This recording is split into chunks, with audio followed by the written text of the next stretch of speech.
Yeah, I'll start with the history. So I'm Steven. I'm an underground scholar. Thank you. Underground scholars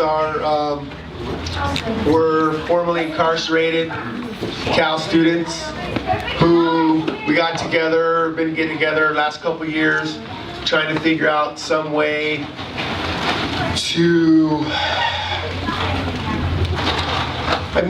what we would really like to do is just get rid of the prison system. And in the short term, if you ask any one underground scholar why they do this or what this is, you'll probably get a different answer. For me, it's about when I came to Cal initially, I didn't really feel that comfortable hardly anywhere. And they even had a parent center. I'm a parent, and it's a transfer center, and I'm a transfer student. And it's a couple other things that I'm also, and I went in there, and it just wasn't me, And so it was great, lovely people, great people, but it wasn't underground scholars. It wasn't that little corner office right there, And so Danny walks up to me, and I'm dressed just like this, very, state of the art, J. Crew, whatever, trying to be undercover, my plan was to get enough credentials behind my name so they couldn't send me away when they finally found out who I really was. And that plan works for a lot of people, because then they find out that you're just a normal human being and that you're an asset to their establishment, and they're willing to overlook that other stuff because they want your product, because we got good product, formerly incarcerated people. So that was my plan. And then I met Danny, and then I met other people, and people were like, hey, there's a hunger strike going to be going on. You were in the SHU? What does that even mean, right? You go to Cal? That must mean something, right? And so you'd be surprised how little there's what meaning is really in that. But people liked it, and it helped, And I wasn't even really that interested in helping prisoners at the time. Why? Why would I do that? I've been fighting prisoners my whole life. You know what I mean? But I got educated. I started reading. I started learning about. I used to ask myself when I was in prison, why, quietly to myself, why is it that I'm from LA, and why is it that I almost never see black people in my community in LA? Every now and then, you're mostly Mexicans, blacks, mostly whites, but you go to prison, and they're everywhere. I just couldn't, I didn't understand it, and I had my own racist notions of why that was. But then I started reading, and I learned about things like systematic and institutional racism, and how that really works, and how having white people caught up in that system, kind of undoes it for a lot of us. We don't have to try to figure stuff out. So the short version is that I learned everything wasn't on the up and up like I thought it was. There was more to it than just surface, you know what I mean? And I really got inspired, man. The hunger strikers, they went 60 days. I went 2 days. I went 1 day twice. And I suffered. Right? And then I'm reading these letters from this gentleman who's currently in the SHU, and his brother did the same thing, and he laughed dude, start eating. You're not helping. You know what I mean? So, anyways, yeah, Danny started talking. Other people, there was 10 of us initially. Some people are still here. Some people have moved on. But we just started talking about, doing something like this. And you know what this is, I still don't know. And we're still figuring it out. Oh, look at that. It's a rat. Behind you. I'm not pointing at you. I didn't tell him no, but I swear. Back to the shoot.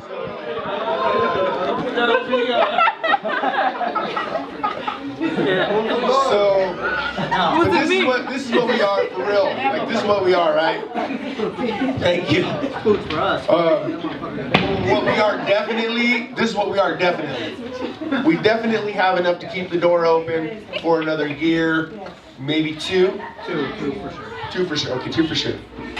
We have 2 years to keep the door open, and in that time, we have to figure out a way to make it stay open, you know, in perpetuity. And we definitely have people who are out there who we've already met with who are like, what? Formerly incarcerated people at Cal? That's new information. Those two things right there, that's definite. Like, I already personally know of a handful of people who, when I went to junior college, people were like, why are you going to college, dude? You got a felony record. You can't get a job, right?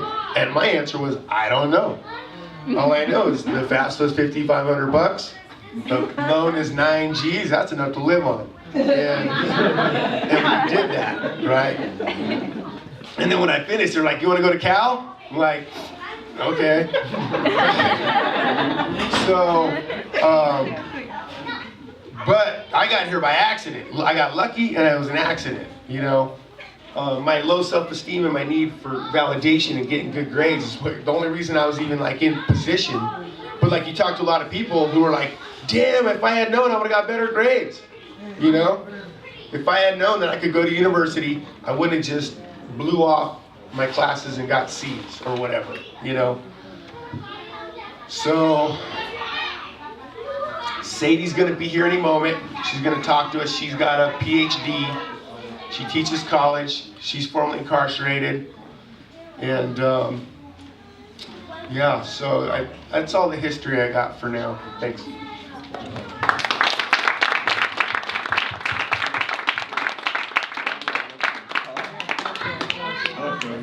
You not up to it? No, I want to, but somebody else Okay. Roberto? Oh, she's here? Feel like talking to me? Sadie's here? Oh, she's here? Okay, good. Does she need time to unwind?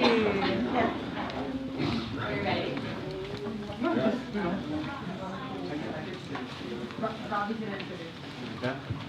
Here you go.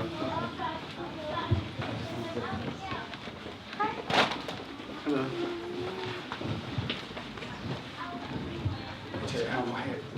You know, this is my second semester at Cal, and I came from Cabrillo College in Santa Cruz. When I started there, I was formerly incarcerated. I did 4 months for a robbery charge. When I got out of county jail in Santa Cruz, I had really nothing to do. I walked by this place with a thing called the Academy for College Excellence. I went through that program, and I did well. I got through Cabrillo, and then I got to transfer here.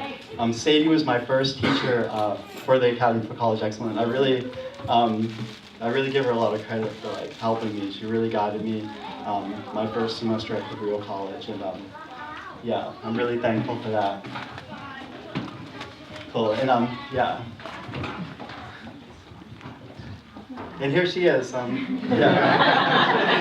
Without further ado, I want to see. I was telling you about do I have a bag that I got? Like I got you a couple things. I got her this bag for Berkeley.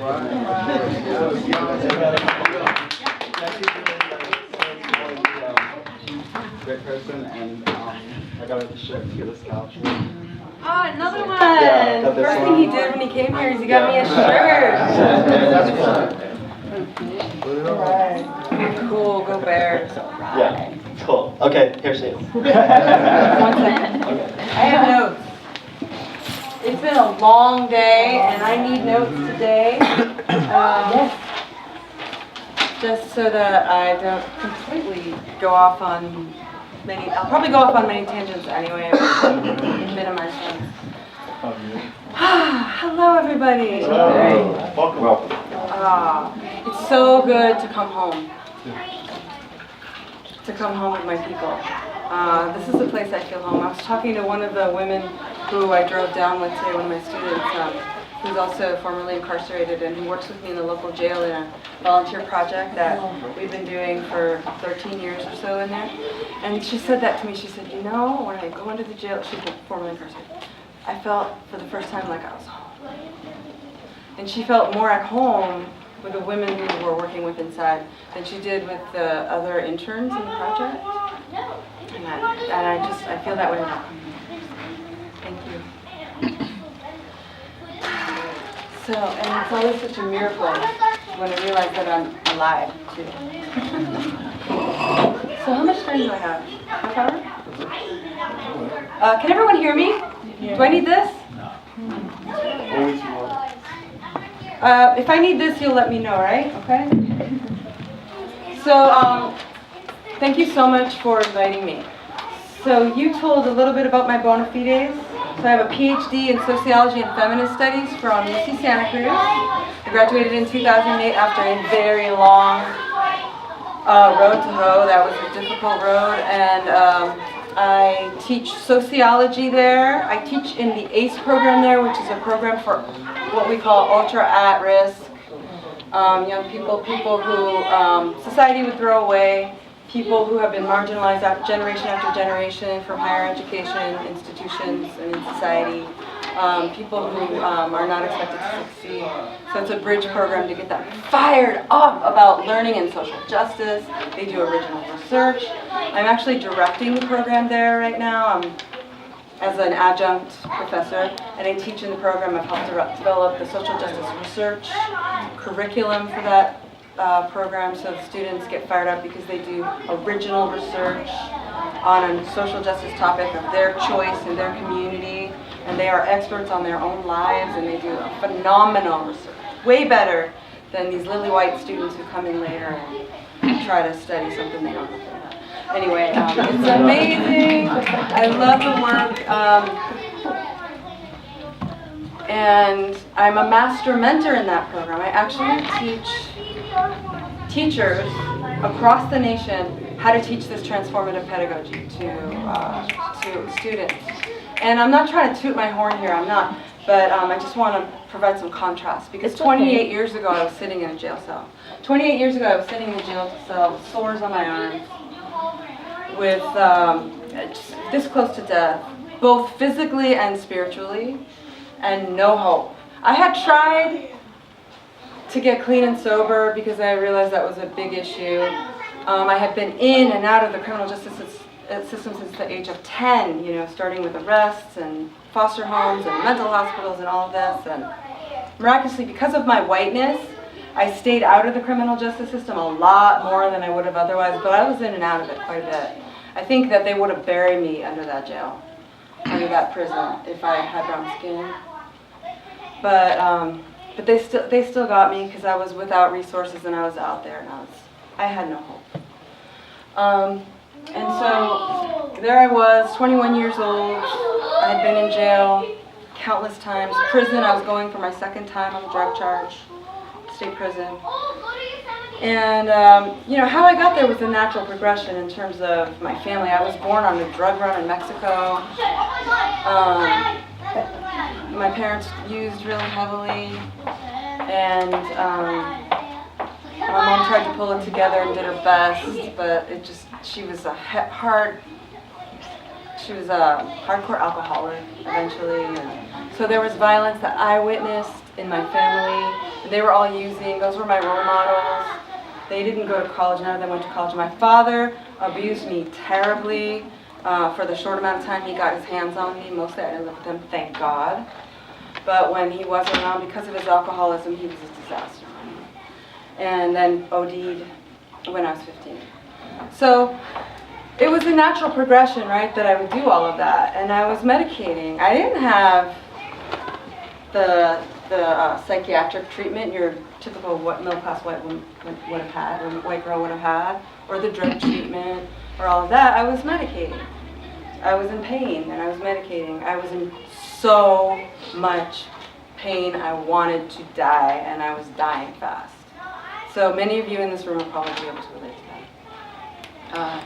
So prison, whatever.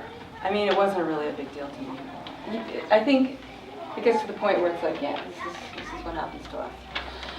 But I was in there the last time, and I had a 7th grade education because I was out on the streets. But I took my GED in that jail that last time. My mom had gotten sober in AA. So there she was sober. Oh my God, this woman she was wild. It's just she was a wild woman.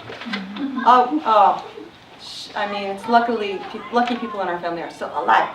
But she got sober at this time, and so I had her. My dad was gone, but I had her and her husband. They were sober. There I was in jail. I decided, well, all right, I'll just go to these AA meetings. So I went for a while, and I'm like, you people have no idea. These people who would come in and give the AA meetings, I thought, you have no idea what it's like. But at any rate, eventually I started to see the commonalities. I kept going to meetings. GED, Sociology 101, Human Development 101, and I think maybe 102 it was. A couple sociology classes. And the meetings, and I decided, okay, maybe I can get clean and sober, and maybe I can have one day of not being, desperately needing that next fix, and not caring about myself anymore. That was all I wanted. I have so much more today. But anyway, long story short, one foot in front of the other. Recovery was the first step. I had to get really focused in recovery. But then as soon as I got off my parole in Texas, this is the story. I was in New York City, I was smoking some kind of angel dust. The next morning I'm in Dallas, Texas, and I didn't know how I got there. That's just a story. That's how crazy it was. It was like that. But where was I? Texas. And then I welcome to Texas, right? Texas. TDC, Department of Property of Texas. So I got off parole and I enrolled in community college, and I didn't have any idea I would be capable of anything, but I took that very first baby math class, the very first one they offer, because I didn't know what a prime number was. And that very first English class, and I just started taking classes. And everything lined up for me. I had a lot of support at that time. My mom was sober. And through the community college system, slowly, I got mostly A's. And I was like, oh, yeah? This woman, whose every other word is F and K, is actually getting A's in most of my classes. I thought, maybe I can do this. So I just kept going and just following the path that was in front of me. And it started out as recovery, and eventually it became education was the key to my freedom. But not any kind of education. It was the critical education that I got in my sociology classes in particular. So I actually ended up transferring to UC Santa Cruz, which was just like way beyond anything I had ever dreamed of, but it just happened. And there I was, and I took a class with Angela Davis. Woo! Yes! And it was, she teaches it every couple of years to undergraduates. It was very rare. And it was on women's imprisonment. And that was when I realized, I had already studied mass incarceration and was all critical of the criminal justice system. But that's when I realized, this system is a massive purveyor of structural violence, of state violence, and an issue that anybody concerned with social justice issues needs to focus their work on. And that was back in the 90s, and right then it was just taking off. And so at that point I decided to devote my life to it, and I decided to go ahead and go to graduate school and study it, and from there, that's what I did. So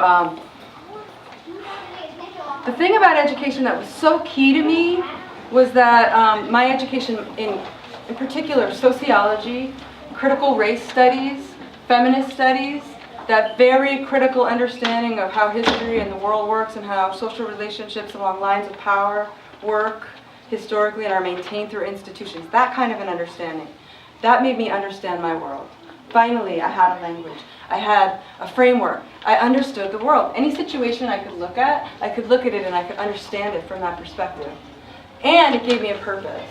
So I was in recovery, but about 10 years in, after this immersion in these studies, it was the scholarship and activism that became my main purpose. And in the recovery circles, there's the 12 steps. That's how you get back. That's where I started to get back. So it gave me a purpose. And I have to say that purpose, understanding the world this way, having a purpose, teaching others and doing work based on that vision is my purpose today, and it is my biggest antidepressant. Because the trauma that I've been through in my life of violence, both at the hands of the state and men in my life, family and otherwise, is still with me. I carry it with me today. And it dogs me sometimes. And I am triumphant over it. I'm this big. I am triumphant over it, and I will tell that to every woman who's been through it. We're bigger than this. But at the same time, it's hard sometimes. Sometimes I'm in a puddle. So this is my best antidepressant. Gives me a purpose. So what I did for my dissertation work is I wanted to study women's imprisonment. The knowledge that I saw that was being produced by the scholars in criminology, even the feminist scholars in criminology, well, they say feminist criminology is an oxymoron anyway, but anyway. It did not do justice to our experience. In my opinion, I didn't find my story there.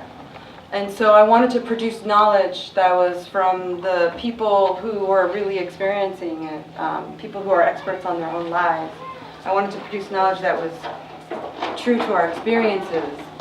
And so I decided I wanted to study women's imprisonment, and so somehow, sometimes everything just falls in place in my life, so many times. I'm so fortunate. I have some privileges around whiteness and being able to pass the middle class circles, so that helps. But also there seems to be some kind of alignment when I put myself out there where things just come to me. It's just amazing. It came to me that I was able to start my dissertation research right away in the local jail with women. That is something that is very hard to do. These jails are closed institutions. They do not want researchers from the outside coming in and critiquing their institutions, but I got in right away and started it. So I started the dissertation research project as an activist feminist research project where it was an organization from the beginning. So that when I left the field, it would still go on offering those writing workshops. And also in terms of feminist methodology, research methodology, I treated my research people not as subjects but participants. I gave them agency. They would theorize their lives, not me theorizing their lives. I gave them agency as thinkers and writers. And I used methods consistent with feminist methodology that would render their experience rich, detailed, complex, textured, that kind of knowledge that we don't get from statistics where people are reduced to numbers. And what I did is I studied their life history interviews where they theorized their trajectories to jail. In the literature, all the researchers theorize women's trajectories to jail. Well, what were their theories? That's what I want to know. And then also I looked at their writings, content of their writings, and the role of writing in the incarceration experience. So so there's IOWP, Inside Out Writing Project. We started with that. And then I did this research project. And I just wanted to show you, for those of you who are still undergraduates, how many graduate students formerly incarcerated do we have? Do we have some? For those of you who aren't there yet, I did write a dissertation. It's fat. Wonderfully fat. It has a couple hundred pages of the writings themselves. I wanted to do justice to the writings, and so I tried to do this analysis, but I put it through this analytical mill of my own bludgeoning of I just couldn't do justice to their words in my own analysis, so I did my analysis, but then I included all their writings as a appendix. So I'll just pass this around just in case anybody's interested in seeing it.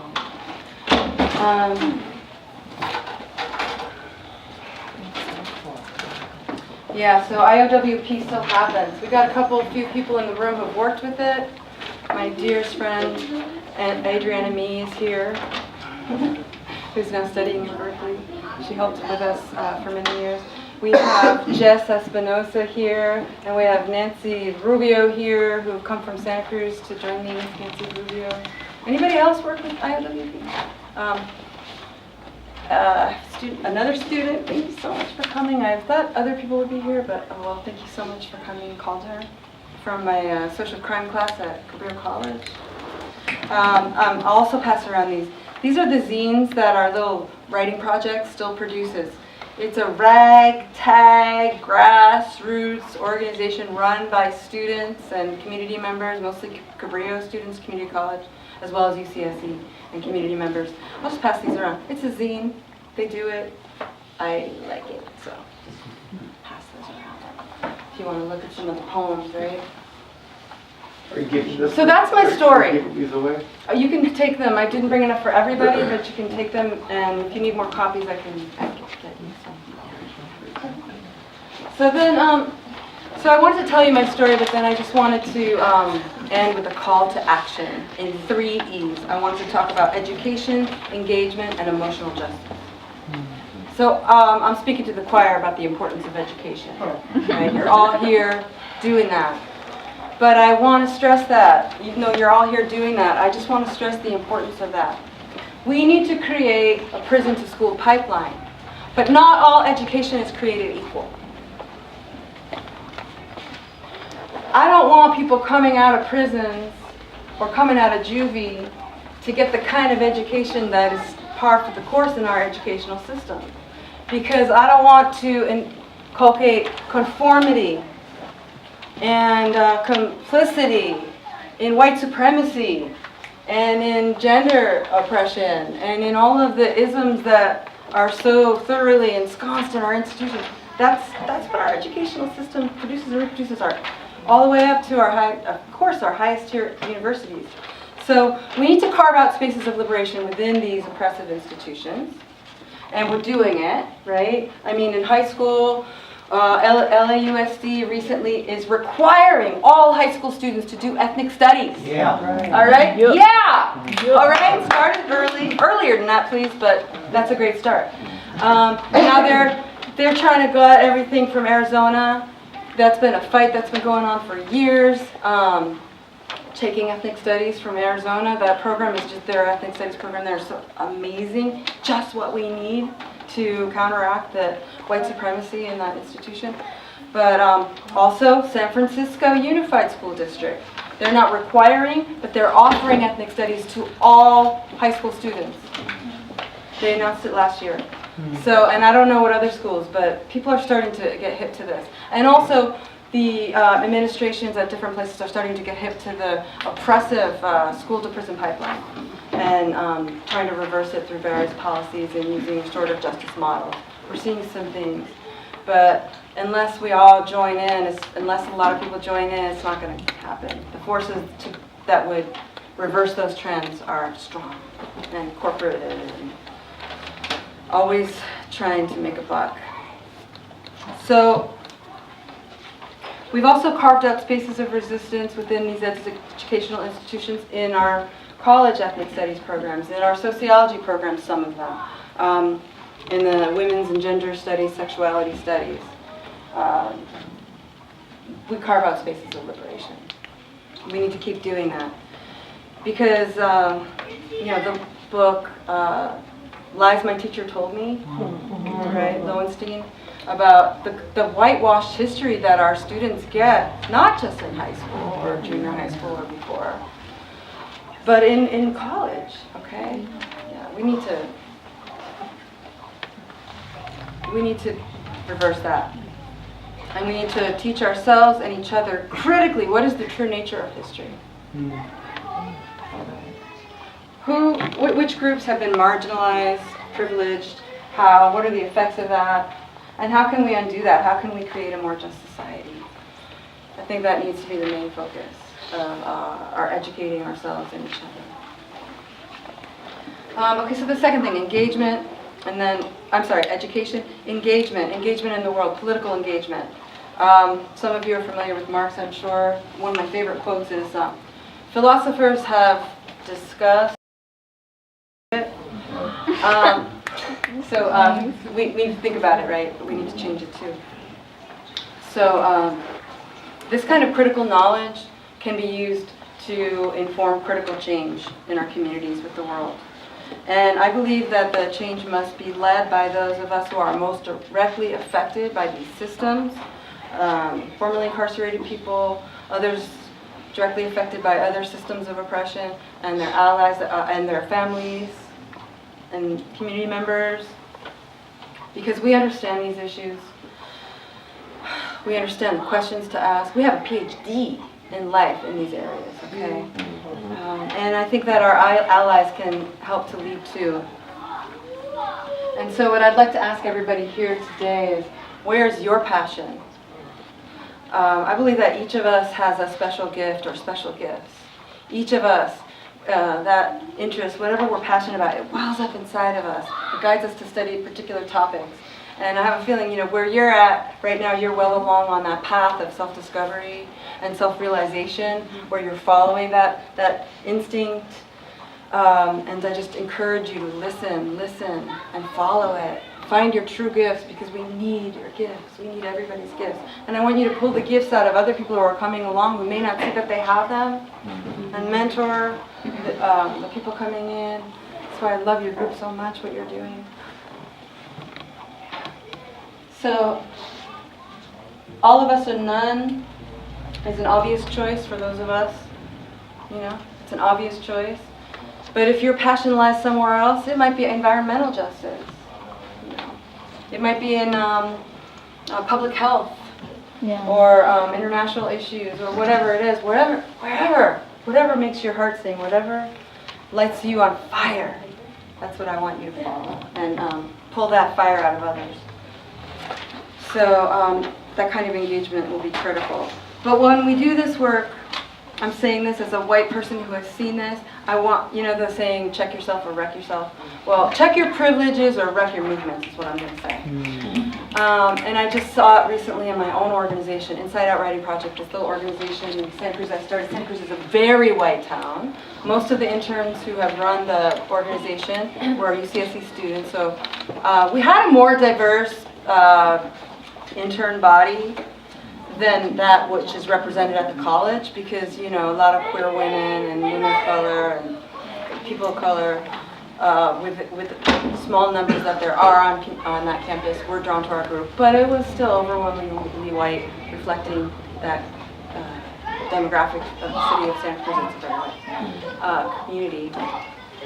And wow, something terrible happened that I was really surprised about. I shouldn't have been surprised about, but a few months back we had a mixed race group. It was about half and half, women of color and white women of privilege from the university. And when the women of color in the group were like, all right, we need to talk about race, I was like, yeah, bring it on. And I tried to facilitate that conversation, and was very hopeful, overly so, that the other white women in the group would be like, listen to that. No. They did the typical textbook thing. Adriana, you saw that whole conversation. Adriana had already came to Berkeley, but I had her come in on the conversation because as a white woman, she understands the importance of white folks just being quiet and having some humility and being able to listen and be uncomfortable and check it, So she was in on the conversation. These white women, they started crying, and it was all about their feelings. Oh, I'm racist! So many tears. And then well, what can I do? What exactly did I do wrong? You have to tell me everything that I did wrong, because I need to correct it. Honestly, remember that? Oh my goodness. And just demanding of the folks of color in the group to tell them exactly what they did wrong, to teach them and tell them what to do right. It was so painful for me because I just had this bubble. I was living in a bubble, and I thought, okay, yeah, these women are educated at UCSC. They're studying community studies. They're studying sociology. They're going to know. No, they did not know. So, so one of my goals is to, for every single white intern that comes into my group, just school them on that right away. You are not coming into this group unless you think check yourself. And it's not just about admitting your privilege, because those women were willing to do that. Yeah, I am privileged. It's not enough. So, yeah, I like Chris Crass for that, for white folks who want to study this, or other folks. Chris Crass is one of my mentors. Am I running out of time? Like 10 minutes. Oh, cool, cool. So there's some, Tim Wise is kind of cool, although I've heard he's done some unfriendly things with folks of color and some of his interactions. But I really like his analysis of Tim Wise as a white person talking about counteracting white privilege and movements. But Chris Crass is my mentor. And when I taught at UCSC, I taught a methods class for the Community Studies program. I was a graduate student teacher. And that program trains activists. And the methods course I got to design myself, and the main focus was challenging white supremacy within our organizations, because the vast majority of those students were white. And I had the workshop set up. Chris actually came to us a couple times and offered white supremacy workshops.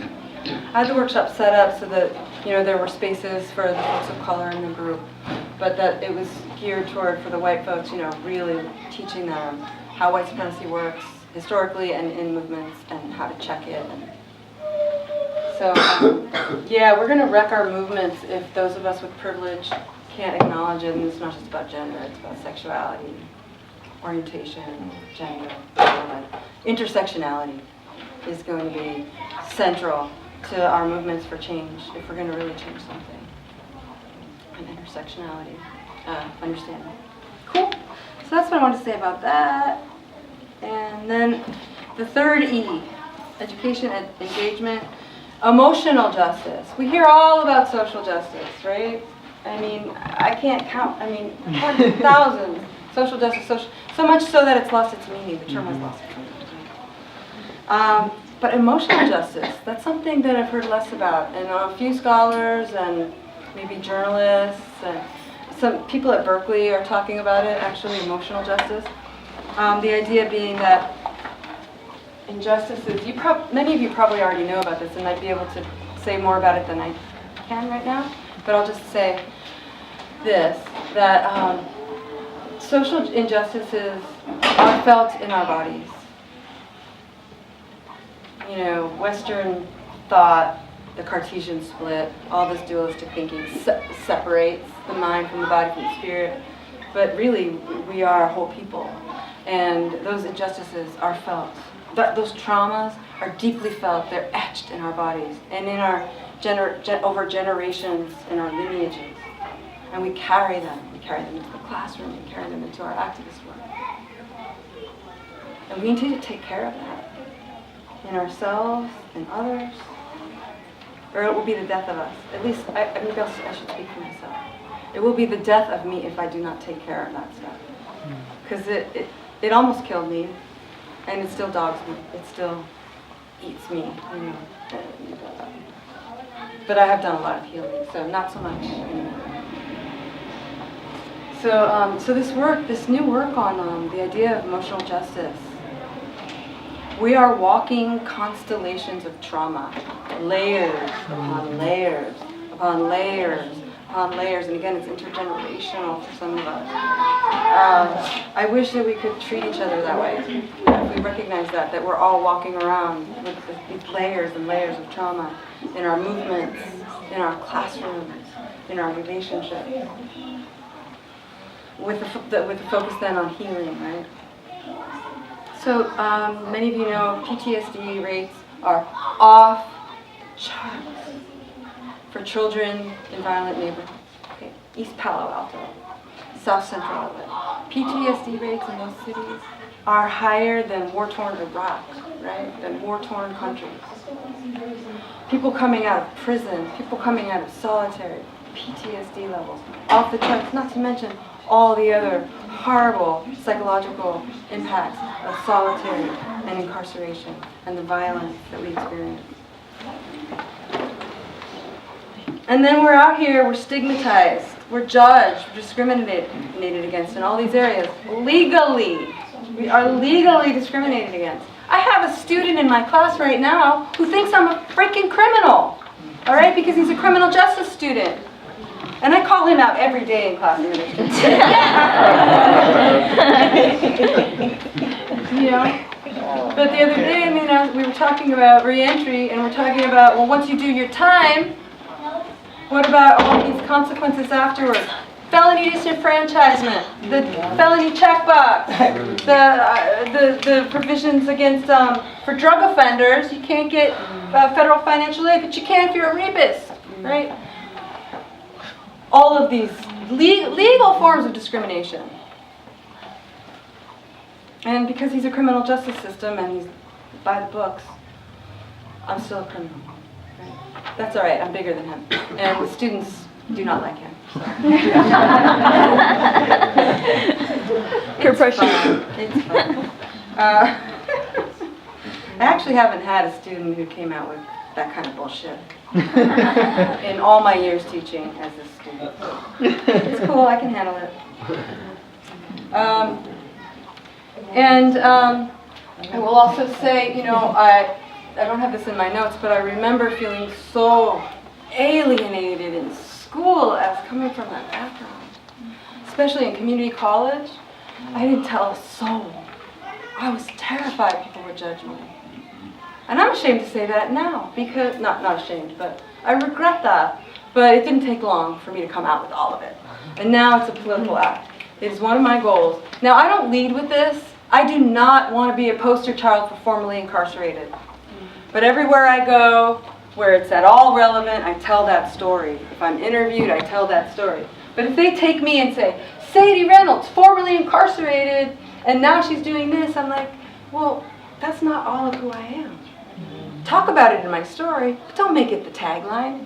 It's bullshit, in my opinion, okay? What? I'm using all kinds of profanity now. I'm fired up.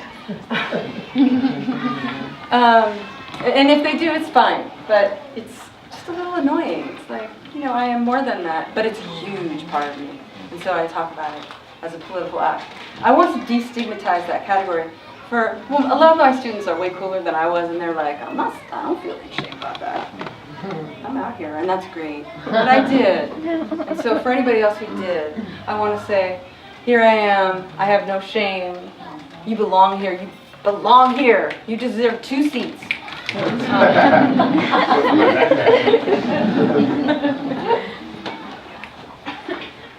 And then, in terms of emotional justice, we work our asses off in school. We work our asses off to support our families. Work our asses off to work in our social justice communities, and we don't take care of ourselves. And as an academic and as an activist, I bled myself dry just doing all of this work, and I now know I really need to take care of myself. And to quote, oh my goodness, how can I possibly forget this woman's name? Audre Lorde. For a moment, I forgot it. I'll quote Audre Lorde: "Caring for myself is not self-indulgence. It is self-preservation, and that is an act of political warfare. You are warriors of justice." That's not her, that's me. You are warriors of justice. Peace. Healing yourselves, healing others, healing your community, healing our world. This is an act of political warfare. So, I fed my mind. I stayed at the computer for, 10-hour stretches writing these papers, and then went at it again later on. All this activist work, and I did not take care of myself. And I'm still working on that. So, it's a proviso. It's something for you to all think about. So, let me end on this note. You are warriors of the light, justice, of peace to heal us all. Woo, thank you for listening.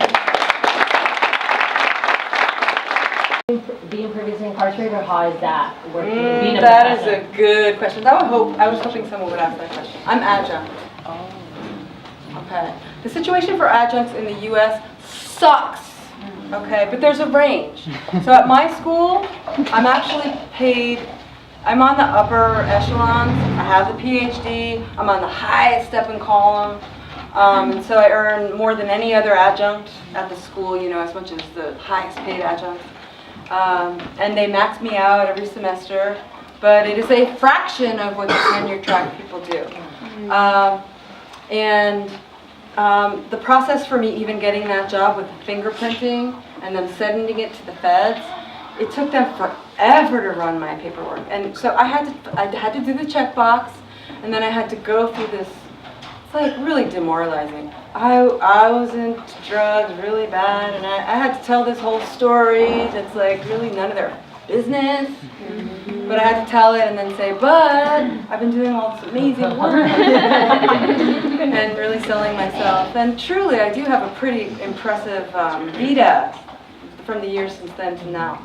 And then finally, so they made an exception. But that application, oh my goodness, it was horrible. It said that I had to report any crime or any offense that I had ever been convicted of. Not just a felony. And it said crimes of moral turpitude on the application. What does that mean? What does that mean? This is what.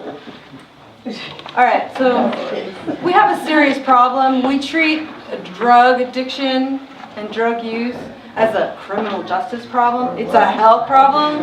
Yeah.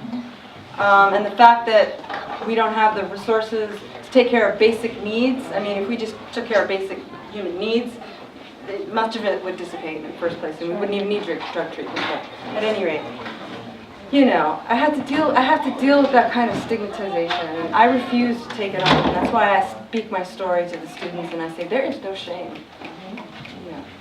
But I know some people aren't ready to tell it out, and that's cool. When you're ready, if you're ready, do it. If not, that's cool. But Do you think it's a reason for them not to? So at my school, there will probably not be a position opening that will be tenure track in my field for another 25 years. As you probably know, academic tenure track positions are far and few between. When they open up, you got hundreds of highly qualified applicants.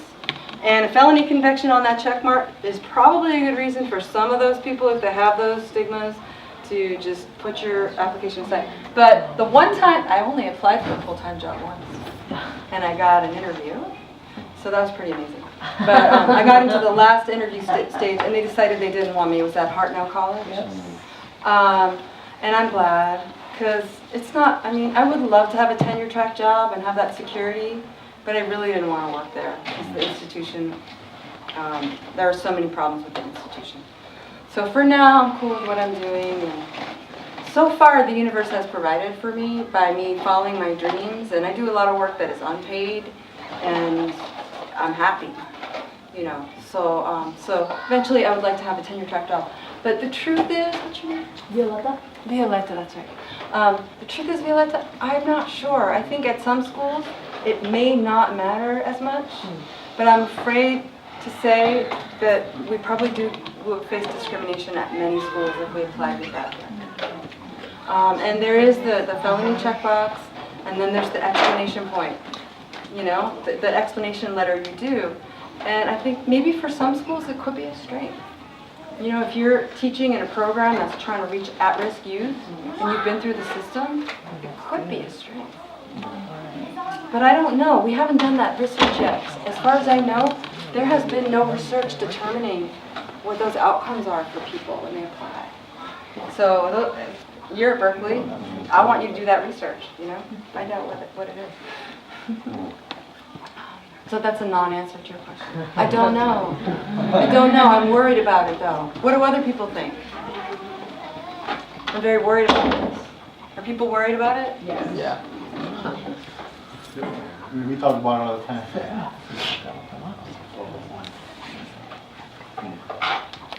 How many people do we know who have tenure track positions who are formerly incarcerated? Anybody? Okay, I will tell you about it's a good old boys club. I almost kind of tried to bust in there. Convict criminologists. There's a group of men who are high-level criminologists. They're prolific in publishing research and things like that. I presented with them at a conference once on some of my research, and they are formerly incarcerated.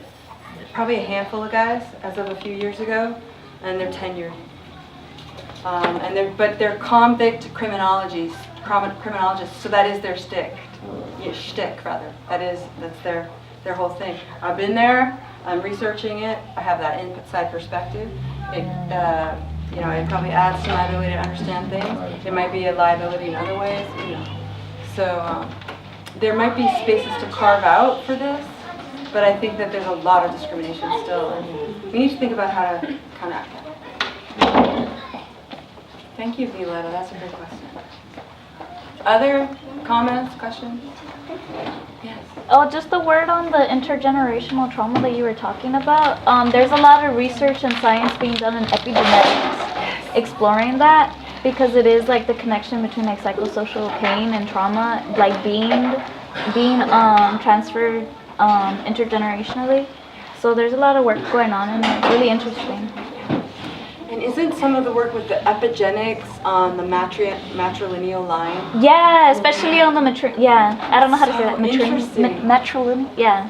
I'm just so excited to be with you scholars, because you can then study all of these really important things and do some important, create new knowledge from unique perspectives that can revolutionize the fields that you're in.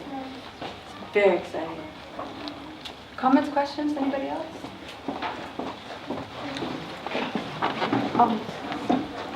Yes, and then you. So I had a question. So I'm graduating with my bachelor's in social welfare and psychology. I'm also formerly incarcerated. But my question is more about I want to work around the idea of providing the preventative resources for at-risk youth before they become the problematic population. And so, or what's deemed problematic. Yeah. And then so my question to you is more do you have any advice for approaching graduate schools with this prevention mindset instead of the intervention social work that I learned I did not like? Okay.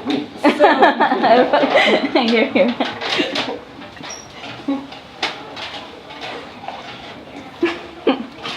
the interventions that I've heard are happening recently are more of the latter type of thing that you're talking about. The type of preventative work that I've heard of is not necessarily in the field that you're talking about specifically, but there's an organization called Gen 5. Gen 5? Gen 5. Have people heard of it? No. You've heard of it, right? It seeks to end child sexual abuse in 5 generations without using the criminal justice system. Okay, wow. Okay, so using restorative justice practices. Yeah. And based on the idea that it's going to take 5 generations to root violence out of our communities. Yeah. I think you would get a lot of ideas from their vision statement and from their practices. Okay. And what I really love is that it comes from the perspective of we do not want to work within these existing criminal justice institutions that are so racist to their core and that harm victims more than they heal them. We want to find methods of working outside of those to heal our communities, ourselves. What's it called? Gen 5 is amazing. Generation 5. And I think they're out of Oakland. All right, thank you. So, yeah, yeah, but things that's a like lead. that, that's what I was asking about, because for me personally, I find that it's really draining to do a lot of the intervention work, but to know that it's aiming at prevention is, to me, at least rewarding in that aspect. So I think that kind of that works. Yeah, our approach to things is to put a Band-Aid on a festering Yeah, wound and it's expect just- it it not doesn't to work. rot your limb off, right? Rather than heal it from the roots.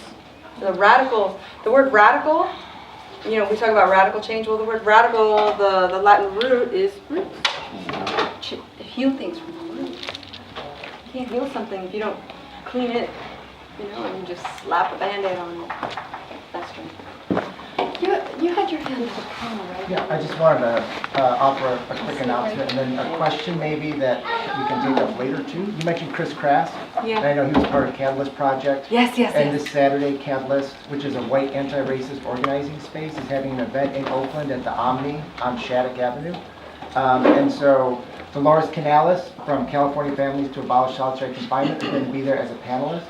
So it's a space for me, as someone who identifies as white, to try to build power among other white folks in solidarity with organizations led by incarcerated folks or folks of color. And so I think that's what's needed here on this campus, because I think this space is, if it's not already, is under a lot of scrutiny by folks with power. And whether through direct action or benign neglect, I think this space is going to fall under increasing scrutiny. And so just to put that out there, that as someone who tries to live into being an ally, I would like to bring other white folks who haven't been directly impacted by the prison industrial complex, to act in solidarity with USI.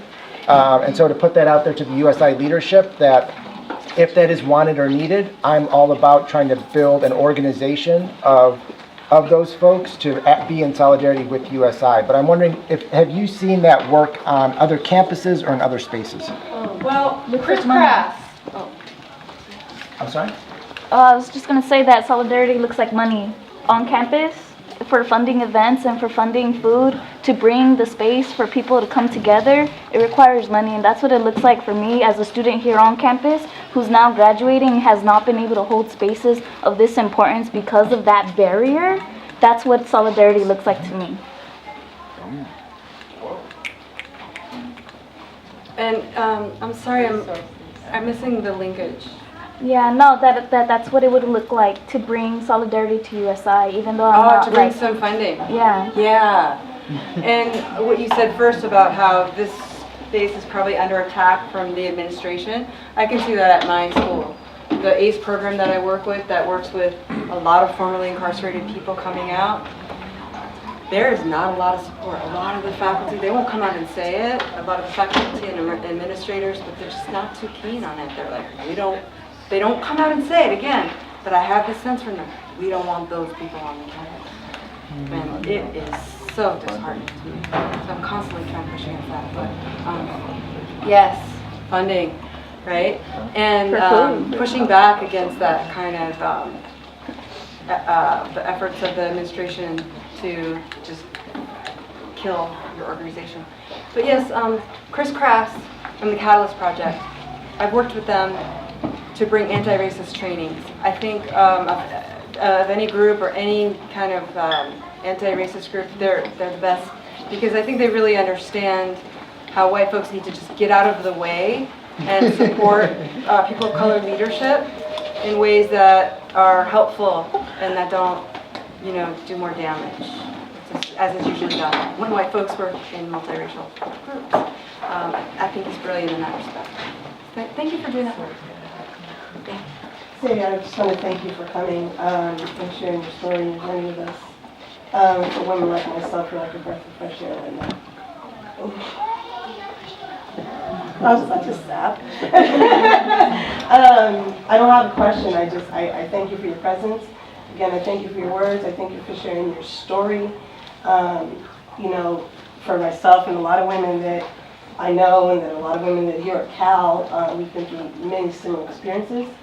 We're not done learning. Some of us, I want to piggyback a little bit on taking care of yourself.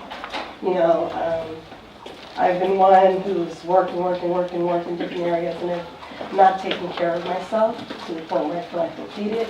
And I just need to find that space again, where I'm hungry again, where I'm working with women who are suffering from drug addiction, women like myself who, only after 4 months clean, decided to go to school, and 10 years later I'm graduating. And it was through education, and it was, through waking up every morning.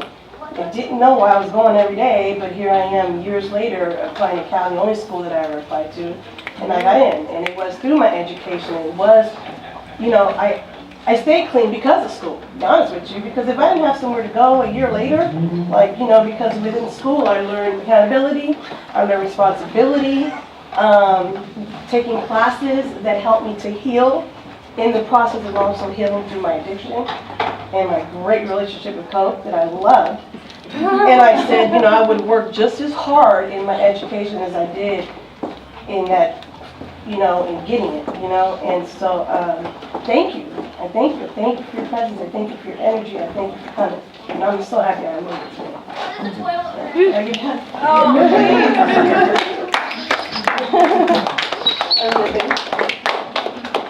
Thank you so much.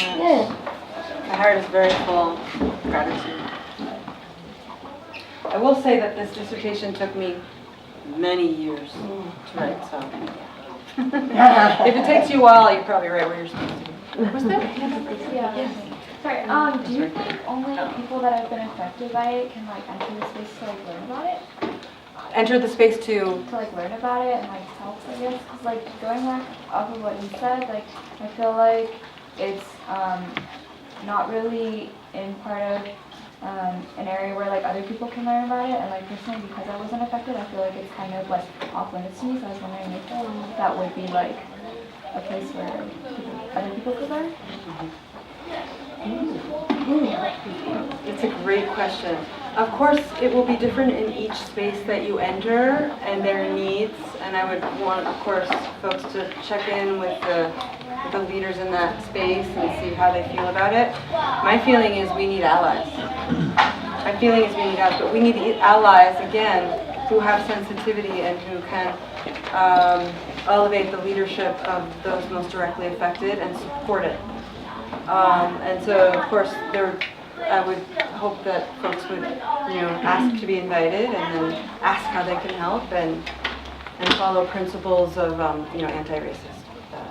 Yeah, I feel like those things can be like kind of trained, and like I'm a fund director for Cal, so like these kinds of groups like I give out funding for, so like you want to talk to me after, like we have like a budget for like There you go. That's what I'm talking about. Only by asking does it come forward. Yeah, because like a lot of times, like there's like a lot of areas that I don't feel like I can go into, because like I don't identify, and like there's like I grew up in like a privileged area, so it's like I'm just now learning about it, but that's only like when other people tell me about it, you know. So it's like these are things that you don't learn in classes. So I feel like if like we're invited to spaces, like there are people that always want to learn. I think, like it, Please do. we've been dealing with this quite a bit, and I think there's an important distinction. I think that we're open to allies and stuff like that. I just heard Victor Rios talk, and he talked about something that he called the Jungle Book, and it was like, I'm going to go into the jungle and write a book and translate it for everyone. And I'm going to get out of the jungle safe, and like, so I think the focus seems to be like, well, we've had people that come who are freshmen or you know, and I'm not trying to be ageist, I'm old, whatever it is, you know, but they want to study us, and I think that's it. We're not totally against that, but it's like, who is that being translated for? If it's being mediated for like, you know, to like show kind of a pornography, you know, a pornography of pain, you know, then it's not okay, because, you know, only certain people have license to do that exact work, but I feel like it's okay to, as long as you understand going in like that needs to be mediated through us, and it's just like having a source in a resource project. You need to be down with like what kind of subaltern knowledge that they're adding to the discourse without translating it for someone else.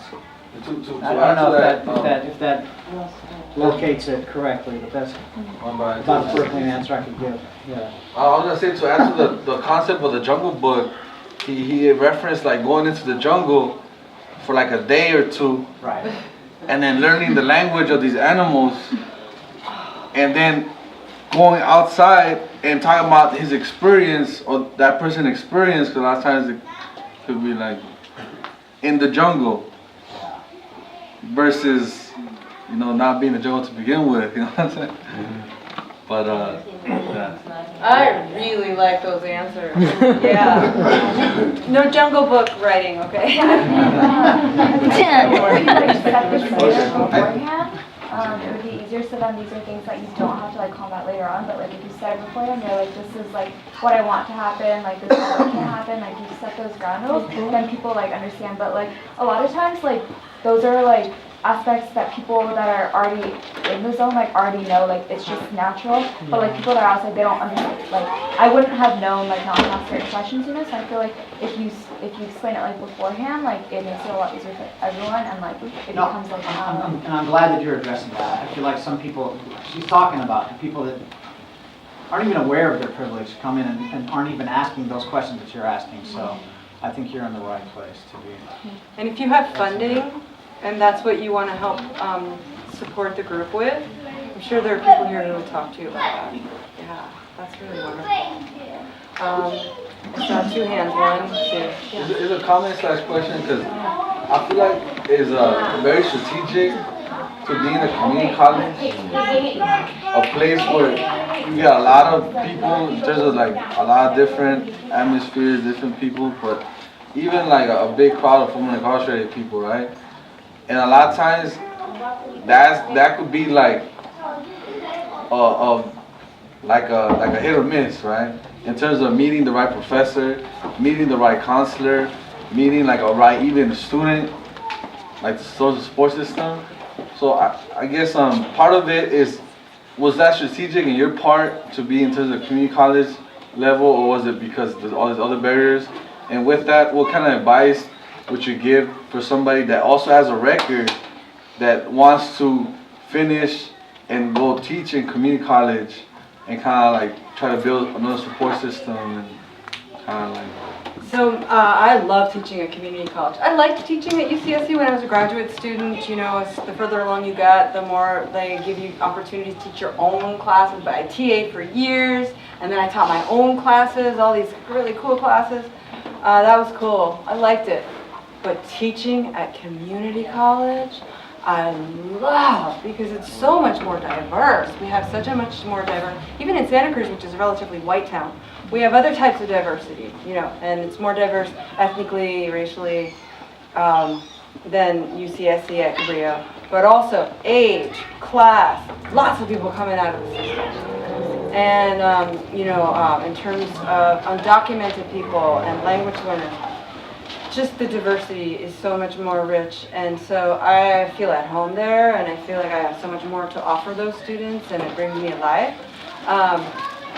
In terms of advice, so it was strategic for me. Also, though, you know, I think your credentials, if you want to teach at a R1 institution, you have to have like just amazing credentials. Now they're saying full-time professors for the R1 universities come from like 4 universities, Harvard, Yale, Princeton, pretty much, you know. And you have to be cited. Yeah, and you have to have all these books and stuff. But I chose it because I love it. But then in terms of advice, what I would suggest is, unless we can ban the box in the community college application process, then you're going to have to fill out that checkbox. And so that what I would recommend is building that CV that's going to show them when you write that little side letter explaining why, that's going to pop, and they're going to go, we want you. You've been there, you are going to be a benefit to our students, you're an amazing human, you know. So doing that kind of work, and you're doing it, right? You're part of this group, for example, a pipeline, building a pipeline from prison to school, that right there, that's huge on your vita. That's what our community colleges need, right? From the community college to Berkeley and the other UCs or CSUs. I mean, that right there could be something that you all could start to foment on a larger scale. Does that make sense? I'm excited about it. I love it. And when you get it underway, if I can help with something.